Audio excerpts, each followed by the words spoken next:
많이 맞기도 하고 고데기로 화상도 있기도 하고 상처가 아직 있어요. 너무 여기에 हर cases heart breaking होते हैं, but आज का केस कुछ ऐसा है जो मैं चाहती हूँ किसी के साथ ना हो और सिर्फ एक टीवी ड्रामा में एग्जिस्ट करे। अगर आप कमजोर दिल के हो तो वीडियो को आगे मत देखना, क्योंकि ये स्टोरी सुनने के बाद अच्छे लोगों को डर लग जाता है।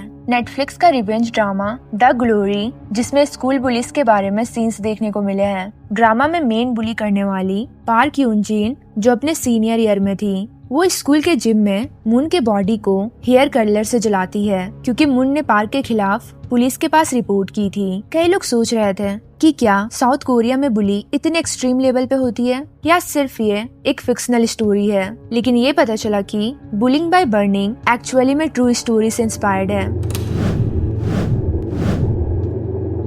Hello everyone, welcome back to the channel RC story time. Cheongju के गर्ल्स मिडिल स्कूल में ये इंसिडेंट मई 2006 में हुआ था। 2006 के मई के एक ऑर्डिनरी दिन में चुंगबुक के पुलिस को एक 16 इयर्स ओल्ड मिडिल स्कूल के स्टूडेंट की रिपोर्ट मिलती है, जिसका नाम जुंग होता है। जब उसने पुलिस ऑफिसर से उसे बचाने की विनती की, वो दर्द से चिल्लाई, तो पुलिस ने उस लड़की की कंडीशन देखी और महसूस किया कि उसे हेल्प की जरूरत है, क्योंकि उन्हें चोट के निशान और घाव मिले जो बहुत सीरियस लग रहे थे। ये नाइटमेयर 2 मई 2006 को शुरू हुआ।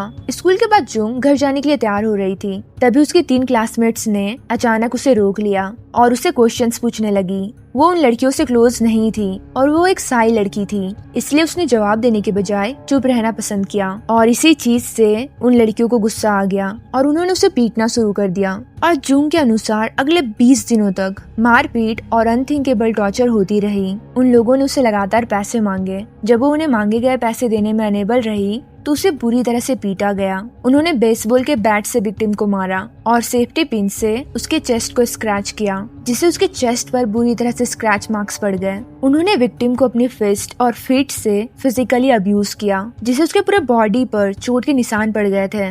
ये अब्यूज इस हद तक चला गया कि विक्टिम के हाथ और पैर को क्लासरूम में हेयर कर्लर से जलाया गया। हेयर कर्लर को 200 डिग्री तक गर्म किया जा सकता है। वो गंभीर जलन पैदा कर सकते हैं। तो कैन यू इमेजिन कि किस तरह का पेन उसे फील हुआ होगा। उसे इतनी बुरी तरह से जलाया गया था कि उसके मार्क्स अभी भी उसके हाथों पर है। 많이 맞기도 하고 고데기로 화상도 있기도 하고 상처가 아직 있어요. 너무 여기에 महीने भर के फिजिकल अब्यूज के कारण उसकी टेल बोन भी बाहर निकल आई थी, जिसके कारण उसे 6 वीक्स तक हॉस्पिटल में एडमिट रहना पड़ा। उस टाइम एक लोकल न्यूज़पेपर न्यूज़ीज के साथ एक इंटरव्यू के टाइम विक्टिम ने कहा कि उसके पास अपने घाव को ठीक करने का भी कोई टाइम नहीं था, क्योंकि पुलिस हर कुछ दिनों में उसके बॉडी को जला देते थे और कर्लर का टेम्परेचर चेक करने के लिए उसके बॉडी का यूज करते थे। विक्टिम ने कहा कि पुलिस ने पनिशमेंट के फॉर्म में उनके नेल्स से उसके घाव को भी छील दिया था। उसने ये भी खुलासा किया कि उसके मेन अब्यूजर ने उसे हेयर कर्लर से अब्यूज किया था, जबकि 2 और पुलिस ने उसके हाथ पकड़ रखे थे ताकि वो हिल डुल ना सके। और जब जुंग दर्द से चिल्लाई तो मेन कल्प्रिट, जिसका सरनेम किम था, उसने उसे धमकी दी अगर उसने कोई शोर मचाया तो वो उसे मार देगी। पुलिस ने अपनी इन्वेस्टिगेशन शुरू की और 3 लड़कियों को पूछताछ के लिए बुलाया गया, जिनके बारे में विक्टिम ने बताया था। तीनों लड़कियों ने हर चीजों से साफ इनकार कर दिया।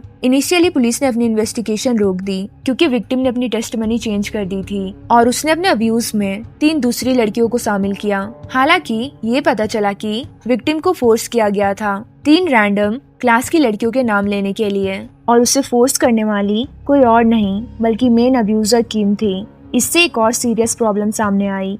उन लड़कियों के नाम जो केस से रिलेवेंट नहीं थे ऑनलाइन कम्युनिटीज में सर्कुलेट होने लगे। इनोसेंट गर्ल्स और उनके फैमिलीज को बहुत सारे हेट कॉल्स और थ्रेट्स का सामना करना पड़ा। हाउएवर पुलिस ने उन तीनों बुलिस का पता लगाया। जब किम ने अपने सारे क्राइम्स कन्फेस कर दिए, उसने पुलिस को डिटेल्स में बताया जो भी उसने किया था, इसलिए उसे असॉल्ट के लिए पुलिस स्टेशन लाया गया और उस पर असॉल्ट के चार्जेस लगाए गए। 2 जून को जोंगजू के कोर्ट से किम के अगेंस्ट अरेस्ट वारंट इशू किए गए केस की ब्रुटैलिटी को देखते हुए, लेकिन उसके टीचर और क्लासमेट्स को इन सब के बारे में कैसे पता नहीं चला।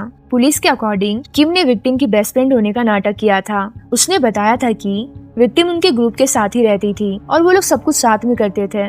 उसके क्लासमेट्स और टीचर ये सब जान के शॉक हो गए थे कि उसकी बेस्ट फ्रेंड ने ही उसे अब्यूज किया, वो भी इतने हॉरिफिक तरीके से। और उसके क्लासमेट्स और टीचर्स को उनके फ्रेंडशिप के साथ कुछ भी अजीब नहीं लगा था। उन्होंने कहा कि उन्होंने दोनों साइड से बात की, लेकिन उन्हें कॉन्ट्राडिक्टरी स्टोरीज मिली, इसलिए उन्होंने केस पुलिस को सौंप दिया। विक्टिम के फादर इस बात से बहुत ज्यादा गुस्सा हुए और उन्होंने स्कूल के अगेंस्ट कंप्लेंट फाइल की और कहा कि स्कूल की इन्वेस्टिगेशन पर भरोसा नहीं किया जा सकता। एज अ रिजल्ट स्कूल और टीचर्स को स्कूल बैलेंस को ठीक से ना संभालने के लिए पनिशमेंट भी दिया गया।